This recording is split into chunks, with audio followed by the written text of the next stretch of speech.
r/ask Reddit. What is a dying tradition you believe should be preserved? Whenever I travel, I love to send postcards to my young family members. Sometimes I go to an antique store and find vintage postcards from the area I'm visiting. I've gotten positive feedback. They all seem to think it's neat to get them. But recently I received one from a young family member and it was a nice surprise. I have the habit of preserving mailed letters. I have my grandpa's letters. He is no more. I have my dad's foreign tour postcards that he posted when he was away for long. I have some cousins who send greetings, tiny gifts along with a handwritten letter. It says that took the effort for me. Harvest festivals. It really only works in small to medium agricultural towns, but it really grounds one to the seasons and agricultural production. Right now in Lodi, California, we are having the annual Lodi Grape Festival, themed after the winter grape harvest season, and it's been going for something like 60 years. All I can think of is Parks and Rec. I love the festival in Lodi. We always went as a family when we lived there. Trick or treating. It seems like a lot of families today are opting for the convenience of trunk or treating, where everybody gets their cars and park in a cul-de-sac and hand out candy from their trunks. I've heard people call it safer, but honestly, walking around and seeing everyone's house decorations and costumes was the fun part, not just getting the candy. I think it's kind of sad that a lot of kids are missing out on the experience equals. This is disappointing. I took my daughter for the first time last year and she absolutely loved it. To her it was so magical. I would never want this to stop. I bring out a fire pit, awning, and cooler with drinks for parents. I love socializing with my neighborhood and enjoying the excitement for the kids. Rain or moonlight, I'm out there. I agree. Walking the neighborhoods was my favorite part. Every house was unique in their own way. I moved to a small town and we have to go to the trunk in order to do something nice. However, the whole town gets together and interacts. So it's nice to meet who runs the small feed store, or the only salon. The firefighters are involved with their trucks and the police officers show off the canines. So it works out. Local split screen multiplayer on consoles. Open bracket. We all used to play 4-player split screen on a 22-inch 480p. Now the screen is 4 times the size, we got 10 times the pixels. But no games to split on. WTF. Not to mention the consoles are many times as powerful as previous ones. My friend's internet is out in his dorm room, so his dormmate and I were all sitting around playing split screen Halo 3 on his Xbox 360 like the good old days. It was the best. Competitive board games with family. It's a nice time to spend with them. Nothing like stabbing your brother over Monopoly. We've all done it. Rip only childs. Well, you already have a Monopoly then. Castles. No one builds a good castle anymore. I mean, sure, there are castle-like buildings, but not a good 11-foot thick wall of stone castle. This has always been on my if I was insanely wealthy list. I would build an honest-to-God castle in the same style as they did in the 12th century.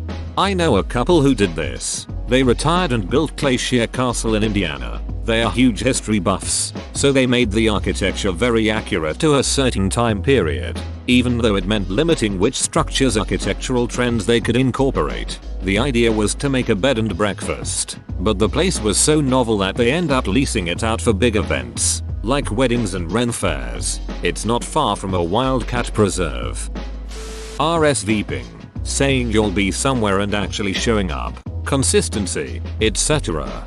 I blame a lot of the rise of flakiness to cell phones. It's a lot easier to cancel last minute when you can reach someone who's already made it to your designated meeting place. Whereas before, everyone had a phone. If you made plans, you pretty much had to be there unless you had a good reason not to, or were a complete dong. I mean, I still think flaking is a dong move, but it's way easier to do it nowadays. Been a while since we had a good gladiator match. I almost feel like death fights will happen again at some point in the future somewhere. MMA has been mainstream for a while and eventually someone will want to push the envelope with something more brutal like MMA did back in the day with boxing. I doubt it will be straight up death matches, but something crazier will definitely come around sooner or later. Sobremesa. That time at the end of a big dinner with friends and loved ones where you just sit around the table drinking wine and shooting the shit. Forget doing the dishes. Forget running off to go and do whatever. Just make some time to sit and spend time with people and enjoy some good dessert and a nice glass of whatever without getting drunk for the sake of it. My entire family does this except we brew a pot of coffee. It's like an unspoken thing after dinner that every has a cup of coffee and hangs out. I feel like every Hispanic family I know does this. I always hated it as a kid, but now it's nice to drink some good coffee and have a random conversation. Oh, I'm white from New England, lol. That's pretty cool that it seems to cross cultures. Sitting on your porch. Sitting on my porch right now, staring at my phone instead of watching the world go by. Bringing flowers on a first date. It's so cheesy, but no one has ever brought me flowers. I have, however, received countless dong pics. I am older. I used to do that on first dates. Several women were freaked out by it. On the first date with my now wife, we met for a coffee. I actually brought her a slice of an apple pie that I had baked the day before. We met via OKC and had talked for a couple of weeks prior, and I had mentioned that I bake a really good apple pie. She was surprised and enjoyed it. Drive-in movie theaters. We've got one about 15 minutes from me and it's the best. Like $6 to get in. And they don't kick you out if you want to stay for another show after the one you went to see.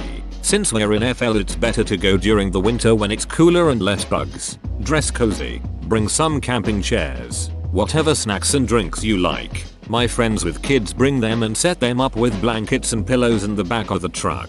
It's a great time. My only complaint is that for horror movies or stuff like that where they're darker in color, it can be a little hard to see, but whatever. You can bring the whole squad for less than $20, so it's forgivable. Canning and preserving food. I grew up doing this and it's something I still do. There's nothing like eating chili in the winter with tomato juice you made yourself or eating homemade strawberry jelly. My friends didn't grow up in that lifestyle but enjoy when I bring them fresh jelly in the spring. This is actually making a comeback. Not the Kardashians kind either. Lots of colleges and co-ops are offering classes in food preservation. And not just canning. My wife teaches a canning class. I teach an intro meat preservation class. Stores being closed on holidays. It's dead already, but was so much better. We treat retail workers like second-class citizens when we expect our stores to be open on holidays. Best part of working retail on holidays are when you're trying to close the store, which means that you have to stop people from coming into the store. Never had so many people tell me how you're ruining my Christmas by not letting me buy this thing at the last minute. Like, dude, we want to go home to our families too. When I was in retail, I volunteered to work on Thanksgiving. We got paid time and a half, and I have really bad memories surrounding the holiday, so it was a good distraction. I had a customer say something like, "Wow, it's a shame they're making you work today," and I responded with, "Well, some people really need to buy craft supplies on Thanksgiving, and luckily I'm here to sell them to you." He turned bright red. Singing sea chanties. You'd enjoy my local pub. We have been known to burst into random sea chanties. We do a pretty good version of the Hobbit drinking medley too. Ooh, the year was 1778. How I wish I was in Sherbrooke now. A letter of marque came from the king to the scummiest vessel I'd ever see. That Irish one with the rings that indicate whether or not you're interested in dating anyone by the way you wear them. I think the current iteration is that girls who aren't interested in dating will put on a fake wedding band, and those without a ring are also not interested. The Clador ring. For those who don't know, it's a ring with two hands holding a heart. The idea being referenced is that the wearer would flip which way the heart was facing depending on if she had a special someone or not. I might have gotten this flipped if the ring was oriented so it looked like the hands were presenting the heart toward the fingertip, away from the wearer. Then she is looking for love. If it was flipped, heart being presented to the wearer, she was already in love or spoken for. It's also just a cool design in general, and being a male in an Irish family, I was super disappointed that I wasn't allowed to wear rings. Stained glass window making in the style and quality of Louis Comfort Tiffany. A lot of traditional craftsmanship is being lost. Now you could probably draw something in Photoshop and 3D print it with colored plastics. Everything's too easy, and I think there's something about the actual handwork that goes into something you build. LAN parties. Me and my friends missed the days we'd bike to each other's houses just to play Halo 3 all night long, so we started having LAN parties again. It's so much fun. Handwritten letters. I'm not sad to see the greeting industry die. Duck $6 for a ducking card.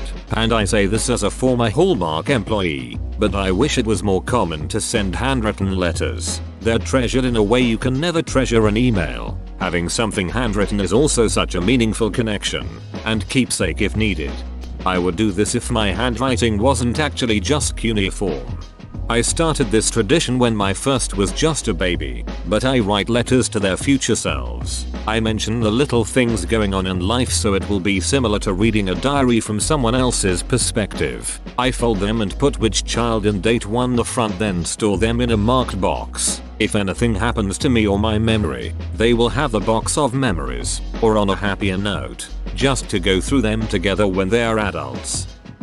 I thought you literally meant dying tradition isn't something you do for the deceased, and I was going to say mummification, but then I saw the comments and realized I'd be dreadfully wrong. I think family dinners are dying in most American households. I know in most other countries people aren't so bent on work, so they make the time for regular family meals. I'm from an immigrant family, and most nights of the week we all sit down for dinner together, and realized from talking to some of my American friends most of them didn't do that regularly. I like your ideas better. I want a Viking funeral. Send me out the sea and light me on fire. Physical texts, be it books or written letters, and games. My old high school just did away with physical textbooks. Most of the computers and printers. Every kid is given a Google Chromebook at the beginning of the year, and they do all their work on that. It is ducking weird to me. Those things would have been broken and stolen hardcore by my generation. Can think of several. Native languages are dying off all over the world. Some organizations are trying to fight this by recording what they can. But we are still losing languages every day as the elders die. Neon signs are a dying art form, and thousands of signs stop working every year with no one to fix them, as fewer people know how to fix them. Gold leaf is another art form you hardly see anymore, except maybe on the latest food trend or fire trucks. Home economics, as they used to call it, learning the basics of cooking, baking, sewing, cleaning, and how to manage a household budget. They are useful and important things to know no matter who you are. I think genuine thank you cards for big events, weddings, are important. If I'm about to spend $200 plus, it's nice to hear that your presence was appreciated. Thanksgiving nowadays people just consider it as the day before Black Friday. Sales starting at 6 p.m. Thursday. Man, I feel bad for the poor employees. Duck the corporate minds that thought of that. I know damn well they're at home with their families at that time. Cocktails at noon. I'll drink a cocktail at your noon. My noon. Noon in East Asia. Noon on the moon.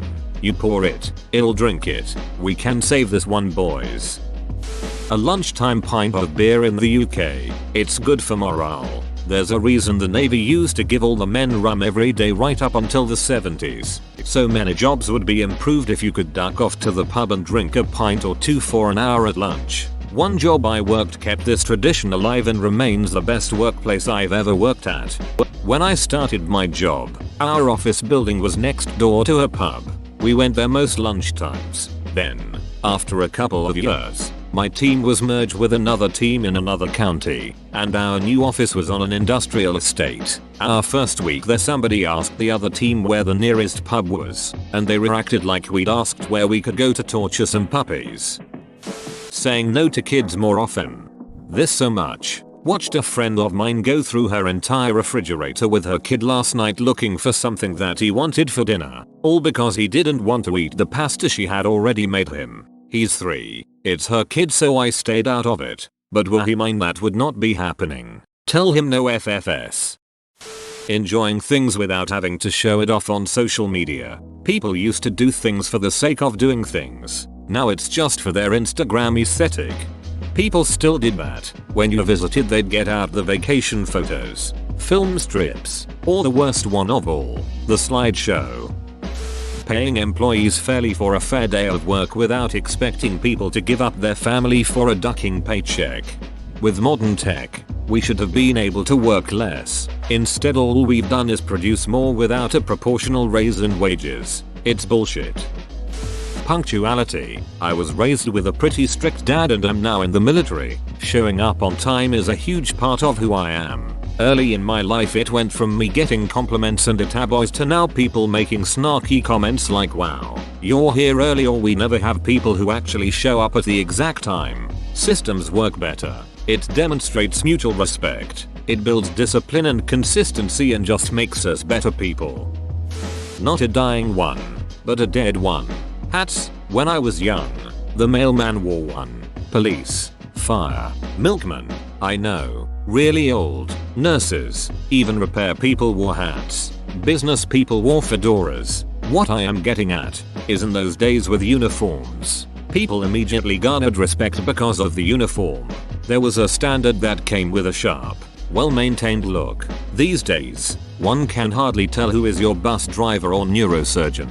It seems the more casual we have become, the less respect we have for each other, simply because we don't see people in those societal roles. Implying order. That is not a conservative observation. I am actually very liberal. I just think better defined roles made for a more respectful society. Probably not going to fly, but there is my 2 cents. Whoa, you made it to the end? You're a ducking beast. I'll cut you a deal. Smash like and subscribe for more curated content, bruh. It's free and that's a great price.